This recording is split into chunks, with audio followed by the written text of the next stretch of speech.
सटाण्यात महामार्गाच्या काँक्रिटीकरणात गटारी बुजवल्याने सांडपाणी थेट रस्त्यावर। सार्वजनिक बांधकाम विभाग व नगरपालिका एकमेकांकडे बोट दाखवत असल्याने प्रश्न जैसे थेच।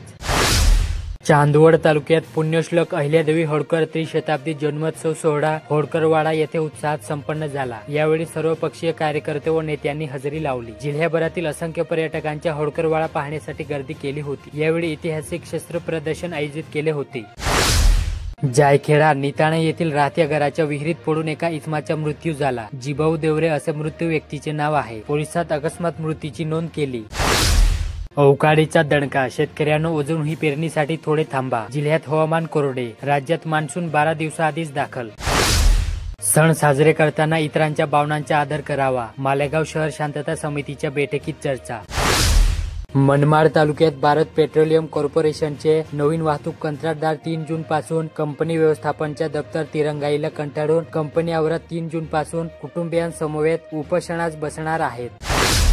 मालेगाव शहरालगतच्या बायगाव शिवारातील जाजूवाडी परिसरात महादेव मंदिराच्या पाठीमागे तरुणांच्या 2 गटात हाणामारी झाली।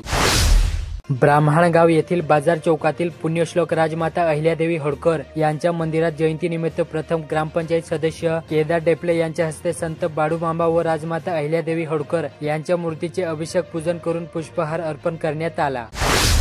डिझेलच्या महागाईचा फटका, यांत्रिकी शेती आली तोट्यात, शेतकरी आला संकटात, मशागतीच्या दरात झाली वाढ, खर्च मात्र वारेमाप।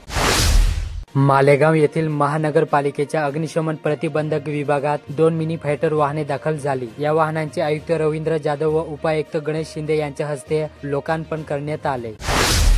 बागलाण तालुक्यात खासगींच्या स्पर्धेत जीप शाळा गुणवत्तेच्या जोरावर सरस। 55 मॉडेलसह 3 PM श्री स्कूलमध्ये मिळते उच्च दर्जाचे शिक्षण, पालकासह विद्यार्थ्यांचा ओढा वाढला। मनमाड तालुक्यात भारतीय रेल्वेच्या सर्वात जुन्या गाड्यांपैकी एक असलेली पंजाब मेल दिनांक 1 जून 2025 रोजी तिच्या गौरवशाली 114व्या वर्षात प्रवेश करणार आहे।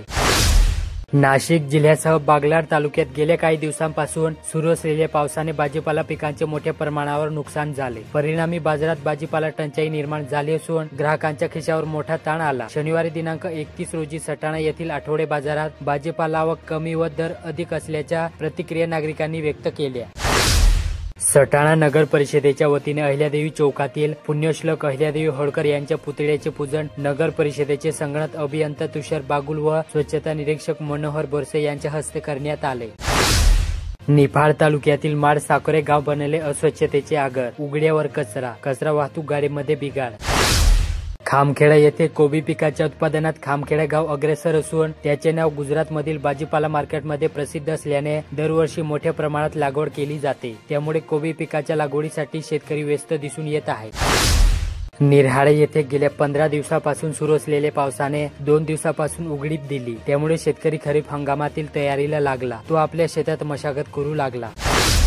देवडा तालुक्यात निंबोडा येथील गिरणा नदीलगत हरणी नाल्याजवळ इसमाच्या डोक्यातून रक्तस्राव झाल्याने मृत्यू झाला। भाऊसाहेब आहेर असे मृत व्यक्तीचे नाव आहे। मालेगाव तालुक्यात चंदनपुरी शिवारात असलेल्या मानमाड चौपली येथील सिमेंट कॉन्क्रीट प्लांटवर येथे सज्जन छोटूसिंग सुगनंद यादव या 20 वर्षीय तरुणाच्या वाळूमध्ये दबून मृत्यू झाला। मालेगाव तालुक्यात दापुरे शिवारातील 56-1 या गट नंबर मधील शेतात अद्याप त्याने 300 क्विंटल कांद्यावर युरिया हे रासायनिक खत फेकल्याने शेतकऱ्यांचे 2,10,000च्या कांद्याचे नुकसान झाले।